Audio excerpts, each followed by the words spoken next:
ആതുരാലയങ്ങൾ കൊണ്ട് അരപ്പട്ട കെട്ടിയ നഗരിയാണ് കോഴിക്കോട്. എണ്ണമറ്റ സ്വകാര്യ വൈദ്യകേന്ദ്രങ്ങളുടെ ബഹുലത. എന്നാൽ പൊതുജനാരോഗ്യ സംരക്ഷണത്തിന്റെ അന്തഃസത്തയായി നിലകൊള്ളുന്നതെന്നും ഗവൺമെന്റ് മെഡിക്കൽ കോളേജ് ആശുപത്രികൾ തന്നെയാണ്. കാരണം അതിനൊരു സംരക്ഷണ കവചമുണ്ട്. ആരൊക്കെയോ നമ്മെ ചേർത്ത് പിടിക്കുന്നൊരു ഇന്ദ്രിയാനുഭവമുണ്ട്. ആ പൊതുബോധമാണ് കോഴിക്കോട് ഗവൺമെന്റ് മെഡിക്കൽ കോളേജ് ആശുപത്രിയെ സർവ്വദേശങ്ങളിലും ശ്രദ്ധേയമാക്കിയതും. തെക്കുവടക്കൻ മലബാറിലെ ഏക മെഡിക്കൽ കോളേജാണ് 270 ഏക്കർ ഭൂമിയിൽ പടർന്നു പന്തലിച്ചു നിൽക്കുന്ന കോഴിക്കോട് ഗവൺമെന്റ് മെഡിക്കൽ കോളേജ്. വർഷം 1957 EMS നമ്പൂതിരിപ്പാടിന്റെ നേതൃത്വത്തിൽ നിലവിൽ വന്ന കേരളത്തിലെ പ്രഥമ മന്ത്രിസഭ. ആ മന്ത്രിസഭയുടെ കാലത്താണ് കോഴിക്കോട് ഗവൺമെന്റ് മെഡിക്കൽ കോളേജിന് തുടക്കം കുറിക്കുന്നത്. അന്നത്തെ ഗവർണറായിരുന്ന ഡോക്ടർ B രാമകൃഷ്ണ റാവു ആയിരുന്നു പ്രസ്തുത സ്ഥാപനത്തിന് തറക്കല്ലിടുന്നത്. അതേ കാലത്തു തന്നെ ഓഗസ്റ്റ് മാസം 5-ാം തീയതി അന്നത്തെ ആരോഗ്യവകുപ്പ് മന്ത്രിയായിരുന്ന ഡോക്ടർ AR മേനോൻ കോളേജിന്റെ ഉദ്ഘാടന കർമ്മവും നിർവഹിച്ചു. ഇന്ന് നിലവിലുള്ള മെഡിക്കൽ കോളേജിന്റെ കെട്ടിടം ഉദ്ഘാടനം ചെയ്തത് പിന്നെയും 2 വർഷം കഴിഞ്ഞ് 1959 മാർച്ച് മാസം 15-ാം തീയതി അന്നത്തെ മുഖ്യമന്ത്രിയായിരുന്ന EMS നമ്പൂതിരിപ്പാടായിരുന്നു. ഇന്ന് ഇന്ത്യയിലെ തന്നെ ഏറ്റവും ബൃഹത്തായ ഏകീകൃത മെഡിക്കൽ ക്യാമ്പസാണ് Kozhikode government medical college.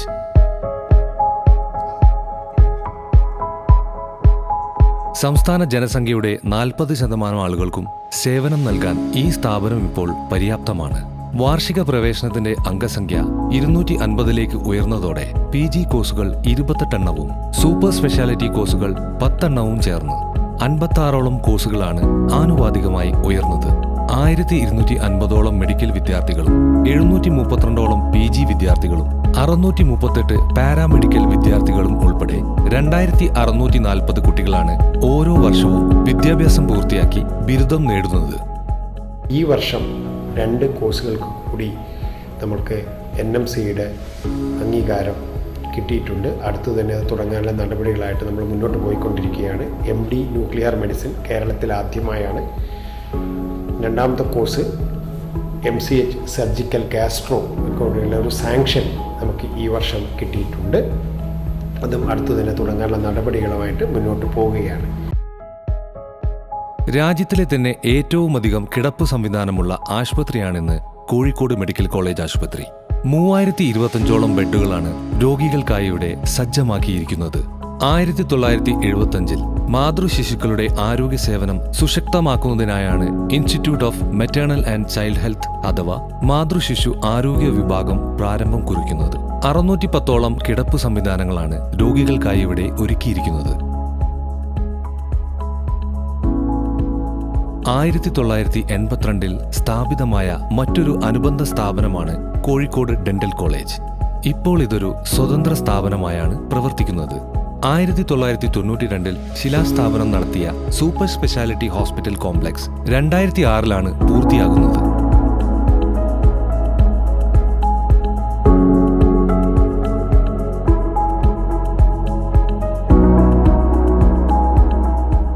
Neurology, nephrology, cardiology, urology എന്നീ വിഭാഗങ്ങൾ ഇവിടെ പ്രവർത്തന നിരതമാണ്.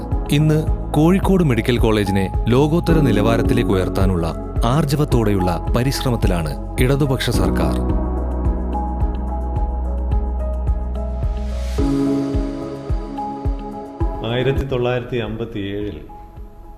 ഉദ്ഘാടനം ചെയ്തിട്ടുള്ള കോഴിക്കോട് മെഡിക്കൽ കോളേജ് ഏകദേശം 5 ജില്ലകളിലെ രോഗികൾ ആശ്രയിക്കുന്ന ഒരു സ്ഥാപനമാണ്. ഇന്ത്യയിൽ തന്നെ one of the best medical colleges ആണ്. ഏകദേശം ഒരു വർഷത്തിൽ 13 മുതൽ 15 ലക്ഷം വരെ രോഗികൾ ഔട്ട് പേഷ്യൻ്റ് വിഭാഗത്തിൽ ചികിത്സ തേടിയെത്തുന്നുണ്ട്. ഇതിൽ 1 ലക്ഷം മുതൽ 1.25 ലക്ഷം വരെ രോഗികളെ ഇൻ പേഷ്യൻ്റായിട്ടും നമ്മൾ ചികിത്സിക്കുന്നുണ്ട്. 3025 ബെഡ് നമ്മുടെ ഹോസ്പിറ്റലുണ്ട്. ഇതിൽ തന്നെ നമുക്ക് ന്യൂ മെഡിക്കൽ കോളേജ് ഹോസ്പിറ്റൽ എന്ന് പറഞ്ഞ ഒരു മെയിൻ ബിൽഡിങ്ങും അതുപോലെ തന്നെ സർജിക്കൽ സൂപ്പർ സ്പെഷ്യാലിറ്റി അതിനുവേണ്ടി മാത്രമായിട്ട് പുതിയ PMSSY എന്ന ബിൽഡിങ്ങും അതിന് തൊട്ട് താഴെയായിട്ട് ഏകദേശം വിശാലമായിട്ടുള്ള 28,000 സ്ക്വയർ ഫീറ്റുള്ള അത്യാഹിത വിഭാഗവും ഉണ്ട്. മെഡിക്കൽ സൂപ്പർ സ്പെഷ്യാലിറ്റീസ് എല്ലാം വേറെ തന്നെ ഒരു ബിൽഡിങ്ങിലായിട്ടാണ് നമ്മൾ കൈകാര്യം ചെയ്യുന്നത്. മൊത്തത്തിലുള്ള ഒരു പേഷ്യൻറ്റിൻ്റെ ലോഡ് വെച്ച് നോക്കുകയാണെങ്കിൽ നമുക്കറിയാം ഏറ്റവും കൂടുതൽ രോഗികളെ കൈകാര്യം ചെയ്യുന്ന ഡിപ്പാർട്ട്മെൻറ്റ് ഇൻറ്റേർണൽ മെഡിസിൻ ആയിരിക്കും. ഒരു സമയത്തും ആ വാർഡിൽ ഒരു തിരക്ക് കുറഞ്ഞതായിട്ട് നമ്മൾ കാണാറില്ല. 28 പേഷ്യൻ്റ് കിടക്കേണ്ട ഒരു വാർഡിൽ അതിനേക്കാളും എത്രയോ രോഗികൾ ചികിത്സ തേടിയെത്തുന്നു. 24 മണിക്കൂറും ആൻജിയോപ്ലാസ്റ്റി, അതായത് പ്രൈമറി ആൻജിയോപ്ലാസ്റ്റി ചെയ്യുന്ന ഒരു സ്ഥലമാണ് നമ്മുടെ കാർഡിയോളജി ഡിപ്പാർട്ട്മെൻറ്റ്. നെഞ്ചുവേദനയെ തുടർന്ന് എത്തുന്ന രോഗികൾക്ക് എത്രയും നേരത്തെ ഈ സൗകര്യം നമ്മൾ ലഭ്യമാക്കിയിട്ടുണ്ട്. കഴിഞ്ഞ 6-7 വർഷമായിട്ടിത് ഏറ്റവും കൂടുതലായിട്ട് രോഗികൾ ഉപയോഗപ്പെടുത്തുന്നുമുണ്ട്.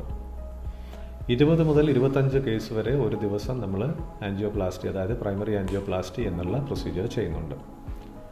15,000-ഓളം മേജർ ആൻജിയോപ്ലാസ്റ്റികൾ, അതായത് പല അസുഖങ്ങൾക്കുള്ളതായിട്ടുള്ള വാൽവിനുള്ളത് അല്ലെങ്കിൽ അങ്ങനെയുള്ള കുറേ കാര്യങ്ങളായിട്ട് 15,000-ഓളം മേജർ ആൻജിയോപ്ലാസ്റ്റികളും ഏകദേശം 7,000-ഓളം മൈനർ പ്രൊസീജിയേഴ്സും ചെയ്യുന്നുണ്ട്.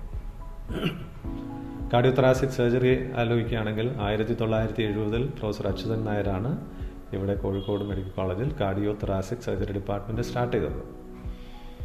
അന്ന് 30-40 ഓപ്പറേഷൻ ചെയ്യുന്ന ഒരു അവസ്ഥയിൽ നിന്നും ഇന്ന് അത്യാധുനിക സംവിധാനങ്ങളോടെ 3 ഓപ്പറേഷൻ തിയേറ്ററുകളിൽ എല്ലാ ദിവസവും ശസ്ത്രക്രിയ നടക്കുന്നു.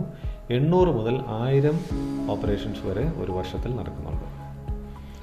ഇതുകൂടാതെ കിഡ്നി ട്രാൻസ്പ്ലാന്റ് എടുക്കുകയാണെങ്കിൽ നമുക്ക് 1985-ൽ പ്രൊഫസർ റോയ് ചാലിയുടെ നേതൃത്വത്തിലാണ് കിഡ്നി ട്രാൻസ്പ്ലാന്റ് ഇവിടെ തുടങ്ങിയത്.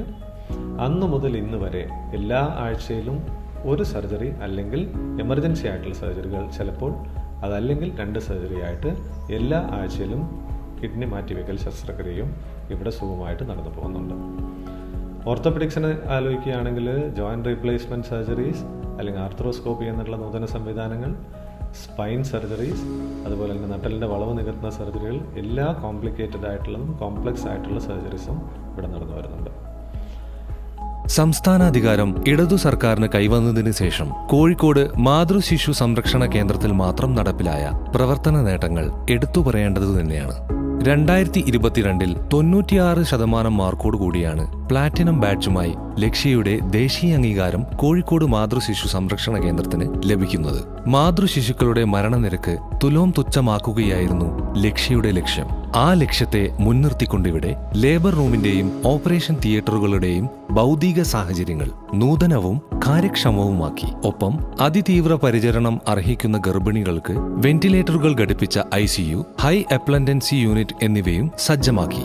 1,60,00,000-ൽ പരം അടങ്കൽ തുകയോടെ ലേബർ സ്യൂട്ട് കോംപ്ലക്സിന്റെ നിർമ്മാണ പ്രവർത്തനങ്ങൾ ഏതാണ്ട് പൂർത്തിയാക്കിയിരിക്കുകയാണ്.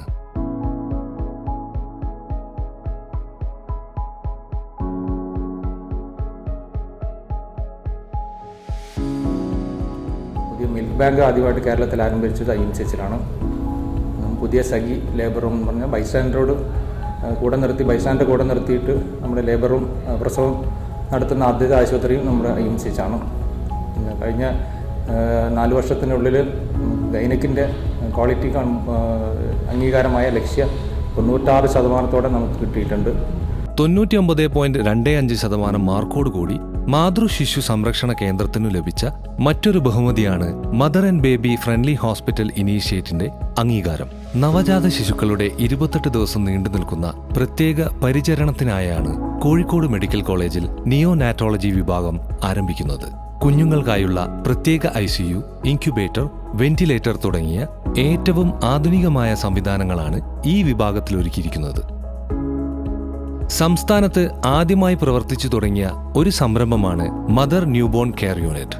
അതിസൂക്ഷ്മതയോടെയുള്ള പരിചരണം ശിശുക്കൾക്ക് ആവശ്യമാവുന്ന ഘട്ടങ്ങളിൽ അമ്മമാരുടെ പങ്കാളിത്തം കൂടി ഉറപ്പുവരുത്തിയിട്ടാണ് ഈ ചികിത്സാ സംവിധാനം പ്രവർത്തിക്കുന്നത്. ക്യാൻസർ ഉൾപ്പെടെയുള്ള അതിസങ്കീർണ രോഗങ്ങളുടെ കണ്ടെത്തലിനായി സ്ഥാപിക്കപ്പെട്ട PET CT scan nuclear medicine വിഭാഗത്തിന് കീഴിൽ പ്രവർത്തനം ആരംഭിച്ചിട്ട് ഏറെയായി. കേരളത്തിലെ മെഡിക്കൽ കോളേജുകളിൽ ആദ്യമായാണ് ഇത്തരമൊരു സംവിധാനം ഇവിടെ ആരംഭം കുറിക്കുന്നത്. വൈദ്യശാസ്ത്ര വിദ്യാഭ്യാസവും ആതുര സേവനവും അതീവ ജാഗ്രതയോടെ നിലനിർത്തുന്ന കോഴിക്കോട് ഗവൺമെന്റ് മെഡിക്കൽ കോളേജ് സമഗ്രമായ മാറ്റങ്ങളുടെ കൂട്ടിക്കൊണ്ടേയിരിക്കുകയാണ്. ഇപ്പോൾ പ്രാബല്യത്തിലുള്ള 7 ഹോസ്റ്റലുകൾക്കു പുറമെയായി 17.5 കോടി തുകയുടെയും 8.5 കോടി തുകയുടേതുമായ 2 ഹോസ്റ്റലുകളുടെയും 12.5 കോടി രൂപ ചെലവിൽ ഹൗസ് സർജൻസി ക്വാർട്ടേഴ്സിന്റെയും നിർമ്മാണ പ്രക്രിയ അതിവേഗം പുരോഗമിച്ചുകൊണ്ടേയിരിക്കുകയാണ്. 13 കോടി രൂപ ചെലവിൽ നിർമ്മിച്ച എക്സാമിനേഷൻ ബ്ലോക്ക് ഉദ്ഘാടനത്തിനായി കാത്തിരിക്കുകയാണിപ്പോൾ. ഇതോടൊപ്പം 4 കോടി രൂപ ചെലവിൽ നിർമ്മാണം പൂർത്തിയാക്കിയ ഡ്രഗ് സ്റ്റോറും കോളേജ് വിദ്യാർത്ഥികളുടെയും ജീവനക്കാരുടെയും സംരക്ഷണാർത്ഥം 5.92 കോടി രൂപ ചെലവിൽ നിർമ്മിച്ച ചുറ്റുമതിലും ഇതിനോടകം പൂർത്തിയായി കഴിഞ്ഞു. ഇനിയുമുണ്ടേറെ സഫലീകരിക്കാൻ. പക്ഷേ ഒന്നുറപ്പാണ്, പൊതുജനാരോഗ്യത്തിന്റെ കാവൽ കവചമായെന്നും ഇടതുപക്ഷ സർക്കാർ ജനപക്ഷത്തുണ്ടാകും, ഓരോ മനുഷ്യജീവന്റെയും ജീവൽ സ്പന്ദനങ്ങൾക്കായി.